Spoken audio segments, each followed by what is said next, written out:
So now we're going to learn about types of reactions, chemical reactions. Yes, there are 5 types of chemical reactions, which are combination reaction, decomposition reaction, displacement reaction, double displacement reaction, and oxidation reduction reaction, out of which we are going to study today 2 reactions, which is combination and decomposition. Why this much only? Because each reaction, if I talk about combination reaction, I have 10 more reactions to explain under it, and if it's decomposition, again I have 10 more reactions to explain under it. Hence, let's keep the things going with a little bit of lesser pace, because I want that each and every student should learn the reaction by heart, and this is something which comes from your mind. It is not something which can be taught more into. So I don't want to just hush up too much in this chemistry portion. Okay, moving to the reaction. So in combination reaction, so what is a combination reaction? If we start with the definition says that those substance in which 2 or more substance combines to form a single substance. जैसे 2 चीज़ को इकट्ठा करो या 2 से ज़्यादा चीज़ को, like for example, I'll give you a very layman example, which is like in a way you drink milk. So what do you gather? You drink milk while gathering Bournvita होता है. Then we have sugar into it, then we have milk into it, and finally what the product which we get is one, just chocolate milk, right? So that is a combination reaction. Now coming to the chemistry portion of this, we have magnesium over here, it's in a solid state, and then oxygen in a form of the gas, and under the combination reaction you can see that these 2 substances are coming together and they are making 2MgO, which is in a solid state, and that is known as magnesium oxide. So this is how 2 substances combine and form one substance. So that is a combination reaction. This does not end here. I'll just show you that we have other reactions as well, where you can see that hydrogen burns with oxygen to form water. So here 2 things, they get combined to form H2O. Then apart from that, I'll show you,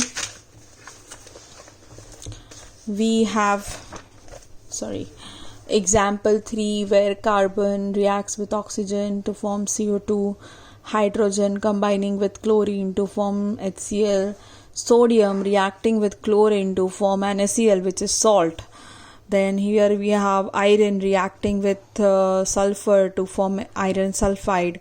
Here we have calcium oxide, which is quicklime, also reacting with water to form calcium hydroxide. See, you should not get confused with this names. These are the common names: lime, quicklime, and slake lime. In exam, generally the formulas are being asked of quicklime and slake lime.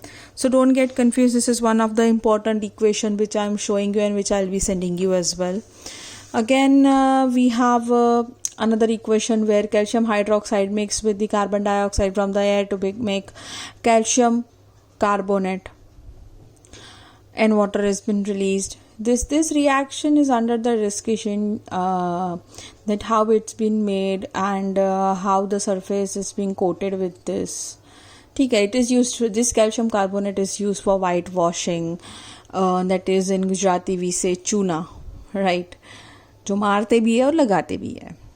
Anyways, moving ahead, another example we have is of ammonia reacting with HCl and we get ammonium chloride.